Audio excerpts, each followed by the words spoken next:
Shalom dan selamat pergantian hari bagi kita semua. Marilah teman-teman di hari yang baru ini kita kembali merenungkan kebenaran firman Tuhan. Mungkin beberapa dari kita ada yang beranggapan bahwa untuk bisa selamat, kita hanya perlu percaya saja dan tidak usah menurut.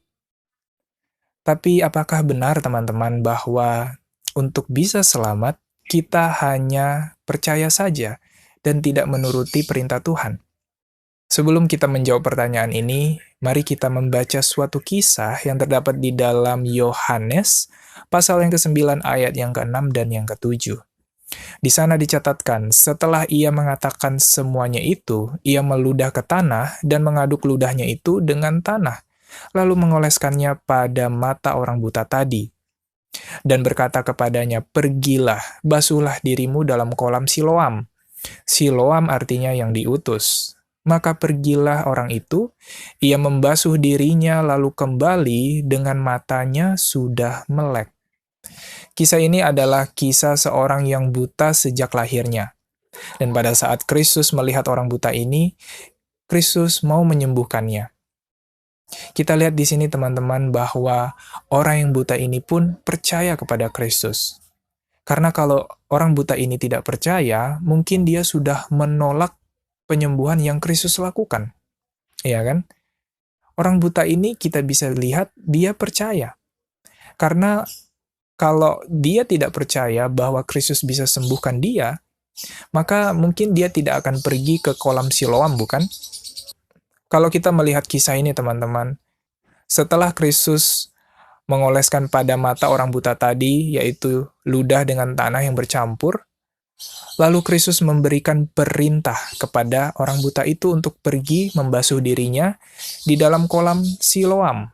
Mari kita lihat teman-teman, apakah orang buta ini hanya percaya saja? Atau orang buta ini percaya dan dia menuruti perintah Tuhan untuk pergi membasuh dirinya di kolam Siloam? Dari kisah ini kita lihat teman-teman bahwa orang buta tadi bukan hanya percaya, tetapi dia juga menurut, yaitu dia pergi ke kolam Siloam untuk membasuh dirinya sesuai dengan perintah yang dia dapat dari Kristus tadi. Mari kita lihat di ayat yang ke-11 teman-teman, jawabnya.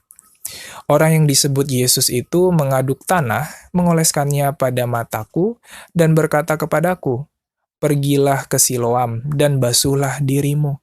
Lalu aku pergi dan setelah aku membasuh diriku, aku dapat melihat. Teman-teman, mari kita garis bawahi kalimat, setelah aku membasuh diriku, aku dapat melihat.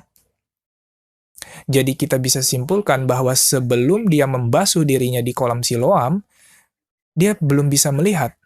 Barulah setelah dia membasuh dirinya sesuai dengan perintah Tuhan tadi, barulah dia bisa melihat. Jadi bukan hanya percaya saja teman-teman, tetapi orang buta tadi menuruti apa yang menjadi perintah Kristus. Dan setelah dia menuruti apa yang menjadi perintah Kristus, barulah dia dapat melihat. Kembali kepada pertanyaan kita di awal teman-teman. Apakah untuk bisa selamat, kita hanya perlu percaya saja dan tidak perlu menurut?